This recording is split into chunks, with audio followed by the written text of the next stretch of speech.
Assalamualaikum warahmatullahi wabarakatuh. Kita berjumpa kembali kali ini dengan IPA terpadu, yaitu tentang besaran pokok.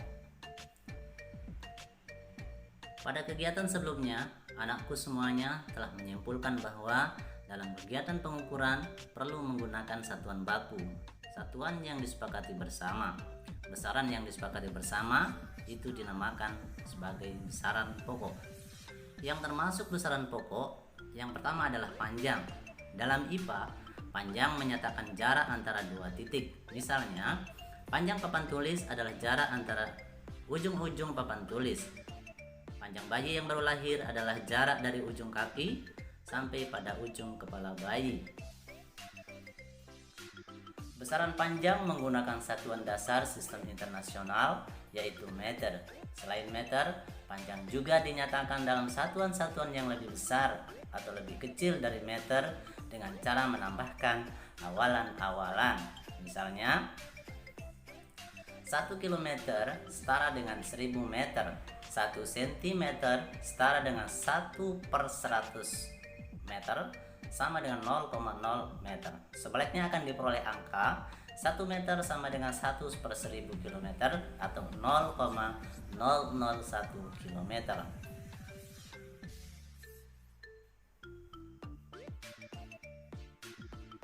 Besaran yang kedua adalah massa. Setiap benda tersusun dari materi. Jumlah materi yang terkandung di dalam suatu benda itu dinamakan massa benda. Nah, dalam SI atau satuan internasional, massa diukur dalam satuan kilogram. Misalnya, massa tubuhmu 40 kg, massa seekor kucing 3 kg.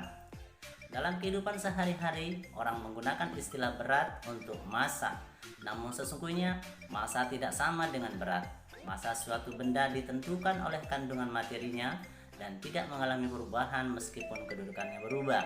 Sebaliknya, berat sangat tergantung pada kedudukan di mana benda tersebut berada. Sebagai contoh, saat astronot berada di bulan, beratnya tinggal 1/6 dari benda dia semula. Dalam satuan internasional, massa menggunakan satuan dasar kilogram, sedangkan berat menggunakan satuan newton.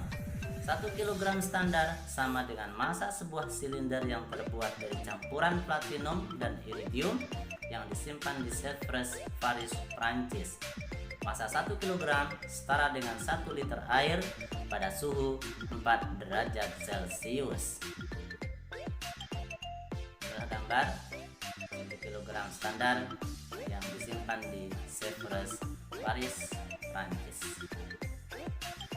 Massa suatu benda dapat diukur dengan neraca lengan, sedangkan berat diukur dengan neraca pegas. Neraca lengan dan neraca pegas termasuk jenis neraca mekanik. Sekarang banyak jenis neraca lain yang lebih praktis, yaitu neraca digital. Pada neraca digital, hasil pengukuran massa langsung muncul dalam bentuk angka dan satuannya. Selain kilogram, massa benda juga dinyatakan dalam satuan-satuan lain, misalnya gram dan miligram untuk massa-massa yang kecil, ton dan kuintal untuk massa-massa yang besar.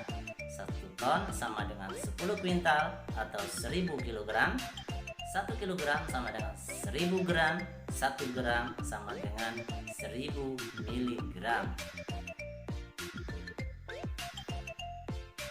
Yang ketiga adalah waktu, adalah selang antara dua kejadian atau peristiwa.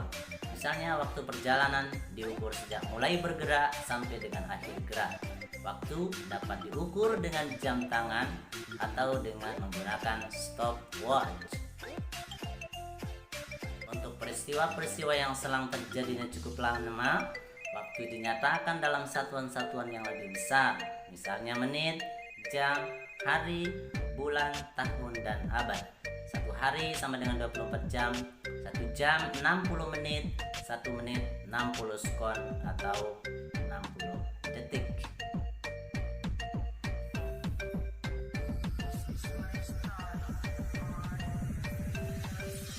Berdasarkan uraian di atas dapat disimpulkan bahwa panjang, massa, dan waktu merupakan besaran pokok.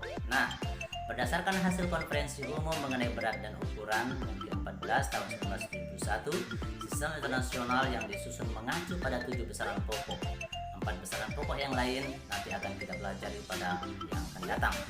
Buah duku buah kedondong, udah dulu dong anak-anakku semuanya. Semoga dengan video kali ini kalian tetap semangat belajar di rumah, tetap madrasah hebat bermartabat. Assalamualaikum warahmatullahi wabarakatuh.